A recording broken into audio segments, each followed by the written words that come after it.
தனியாக இருந்த இளம்பெண்ணை பொருளை கொண்டு தாக்கிய +1 மாணவன். பட்ட பகலில் நடந்த இந்த சம்பவம் அரக்கோணத்தில் பரபரப்பை ஏற்படுத்தியுள்ளது. ராணிப்பேட்டை மாவட்டம் அரக்கோணம் அசோக் நகரை சேர்ந்தவர் லட்சுமிபதி இன்சூரன்ஸ் ஏஜென்ட் நடத்தி வருகிறார். அரக்கோணம் ஒத்தவாடை தெருவை சேர்ந்தவர் சரவணன்.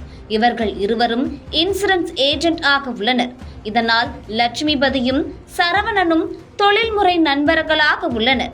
கடந்த 2 ஆண்டுகளுக்கு முன்பு திருவண்ணாமலையை சேர்ந்த சத்யா என்பவரை சரவணன் திருமணம் செய்து கொண்டார். சரவணன் சத்யா தம்பதியர் அரக்கோணம் ஒத்தவாடை தெருவில் சொந்த வீட்டில் வசிக்கின்றனர். லட்சுமிபதியும் சரவணனும் நண்பர்கள் என்பதால் லட்சுமிபதியின் 16 வயது மகன் சத்யாவின் வீட்டுக்கு அடிக்கடி வந்து செல்வது வழக்கம். 16 வயது மகன் அரக்கோணத்தில் உள்ள தனியார் பள்ளியில் +1 படித்து வருகிறார். கடந்த 3 நாட்களாக மாணவன் பள்ளிக்கு செல்லாமல் இருந்துள்ளார். வீட்டுக்கும் செல்லவில்லை என கூறப்படுகிறது. இந்த நிலையில் சத்யா +1 மாணவனுக்கு போன் செய்து பெற்றோர்களின் சொல்படி நடக்க வேண்டும் என்று அறிவுரை வழங்கியுள்ளார். இந்த நிலையில் பகல் 1 மணி அளவில் மாணவன் சத்யா வீட்டுக்கு வந்து பேசிக் கொண்டிருந்ததாக கூறப்படுகிறது.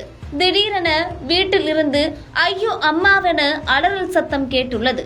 அருகில் இருந்தவர்கள் ஓடி சென்ற போது அந்த மாணவன் பொருளை கொண்டு மிரட்டி யாராவது அருகில் வந்தால் விடுவேன் என்று மிரட்டியபடி தப்பி ஓடியுள்ளார்.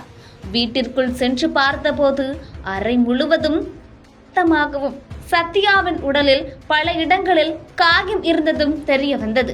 இது குறித்து அரக்கோணம் டவுன் போலீசாருக்கு தகவல் தெரிவிக்கப்பட்டது. போலீசார் சத்யாவை மீட்டு அரக்கோணம் அரசு மருத்துவமனைக்கு அனுப்பி வைத்தனர். அங்கு டாக்டர்கள் தீவிர சிகிச்சை அளித்துள்ளனர். பின்னர் மேல் சிகிச்சைக்காக திருவள்ளூர் அரசு மருத்துவமனைக்கு கொண்டு செல்லப்பட்டுள்ளனர். டவுன் போலீசார் வழக்கு பதிவு செய்து பொருளை கொண்டு தாக்கிய +1 மாணவனை பிடித்து விசாரித்து வருகின்றனர்.